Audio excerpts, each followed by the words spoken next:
अजमेर शरीफ दर्ग्यामध्ये शिवमंदिर असल्याचा दावा एका याचिकेद्वारे करण्यात आलेला आहे। दरम्यान ही याचिका कोर्टाने स्वीकारली आहे। 20 डिसेंबरला यावर सुनावणी होणार आहे। राजस्थानच्या अजमेर शरीफ दर्ग्यात शिवमंदिर असल्याचा एका याचिकेद्वारे कोर्टात दावा करण्यात आलाय। हिंदू सेनेचे राष्ट्रीय अध्यक्ष विष्णू गुप्ता यांची याचिका कोर्टाने स्वीकारली आहे। या याचिकेनंतर कोर्टाने अल्पसंख्याक मंत्रालय, एएसआय आणि दर्गा कमिटीला नोटीस पाठवली।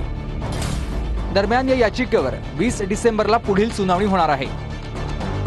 या दर्ग्यात एक तळघर आणि गर्भगृह आहे, ज्यामध्ये शिवलिंग असल्याचा दावा याचिकेद्वारे करण्यात आलाय। तसंच गर्भगृह आणि संकुलात एक जैन मंदिर असल्याचंही कोर्टात याचिकाकर्त्यांकडून सांगण्यात आलंय।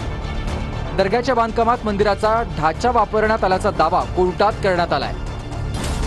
सुनावणीत निवृत्त न्यायाधीश हरविलास शारदा यांनी 1911 मध्ये लिहिलेल्या अजमेर ऐतिहासिक आणि वर्णनात्मक पुस्तकाचा हवाला दिलाय।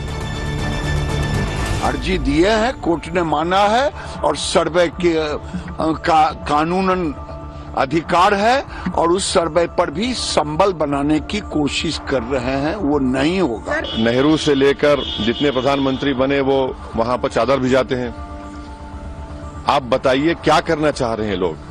आखिर क्यों इतनी नफरत पैदा कर दिए बीजेपी आरएसएस वाले मस्जिद दरगाहों के ताल्लुक से?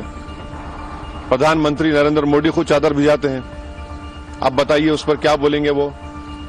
उन्होंने मिनिस्ट्री ऑफ माइनॉरिटी अफेयर्स को पार्टी बनाया, तो नरेंद्र मोदी की सरकार उसको बोलेगी कि वो दरगाह है ही नहीं है। प्लेसेस ऑफ वर्शिप एक्ट तो इस्तेमाल ही नहीं हो रहा। लोअर कोर्ट आखिर प्लेसेस ऑफ वर्शिप एक्ट को क्यों नहीं सुन रही है? आपल्या हिंदू राष्ट्रामध्ये प्रत्येक इंच जमीन ही हिंदू समाजाची होती, आहे आणि राहणार। याचं उत्तम उदाहरण म्हणजे अजमेर दर्गा वर शिवमंदिर असल्याचा दावा हा माननीय न्यायालयाने मान्य केलेला आहे आणि त्या दिशेने चौकशी सुरू केलेली आहे। ही अत्यंत स्वागतार्ह गोष्ट आहे।